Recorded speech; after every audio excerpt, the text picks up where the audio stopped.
Well, I heard about it not long after I started producing Climax. Robinson used to keep tabs on us pretty well, and he would visit us when he came out. He said to me one day that we were having whatever drinks, and he said, there's a move on at CBS to do a very important new show. Didn't know what to call it. They were calling it Program X. And he said, what it is simply is where we're at with it, is that it would be an anthology, pure anthology, done on a weekly basis, but it would be 90 minutes long. And it would be a combination of whatever kind of material we thought was right, and that, and it would just be first class in every area. And that's what it was. I mean, that's what he said it was. He brought that to me. But at that time, and he was using, sort of pricking my brain too about how to develop it. And he said, now what's in my mind is, I've been noodling this about how to do it.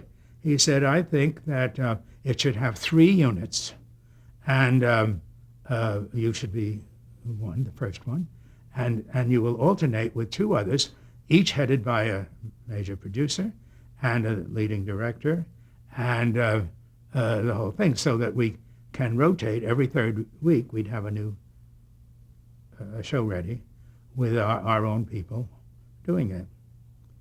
Well, at first, I had never done a split. I'd never partnered. I'd never done anything like that.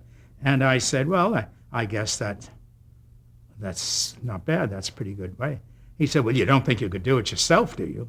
And the way he said it, I knew the answer was no. So I said, no, I guess not. So we started with a troika. I was to remain on Climax for them to get their money's worth as long as I could while preparing it. The other 2 men were not working, so they could start right now to collect their material. One was Fletcher Markle, who was a well-known television director then, and quite a guy. And the other was a man named Wilson, Cary Wilson, who had never been in television, but who had been for many, many years at Metro-Goldwyn-Mayer. For some reason, they thought maybe having a movie man was a good idea. He was also quite elderly. So that was fine with me. They were going to be the other producers. The other producers.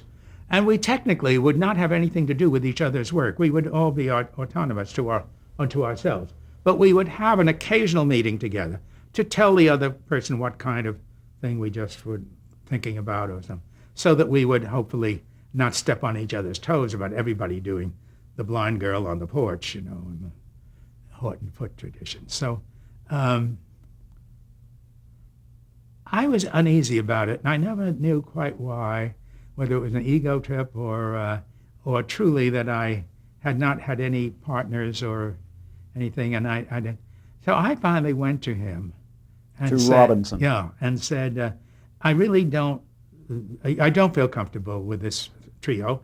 We're still months away from air, so that there's no problem for the show. I'm not endangering it or them. And I'd like you to replace me on that group, and I will just stay on Climax. I was happy with it. It was going along very well. He said, well, I think that's foolish. Climax is an hour. You've got a brand new show, and it will be the biggest show that CBS is doing in many ways, every way.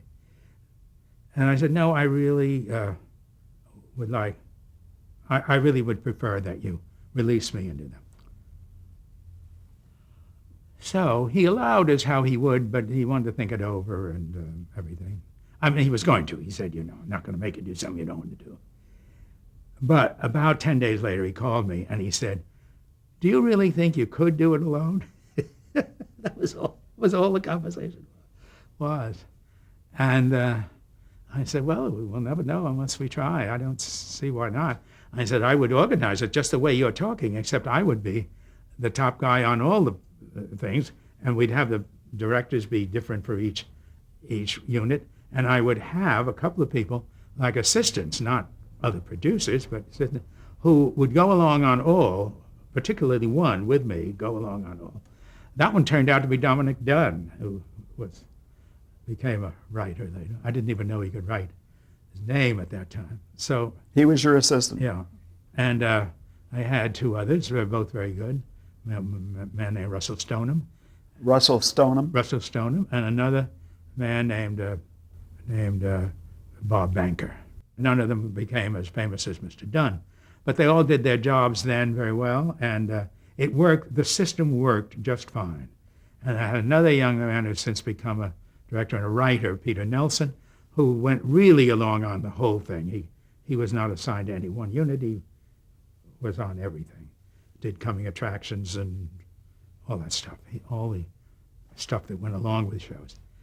And so it was very good. And they really didn't have certainly the financial thing of 3 producers, but also they didn't have, I thought that it had more than, I wasn't really concerned about CBS's finances, but I was concerned about the fact that when you're in a threesome like that, the tendency is to show off rather than what's best for the show.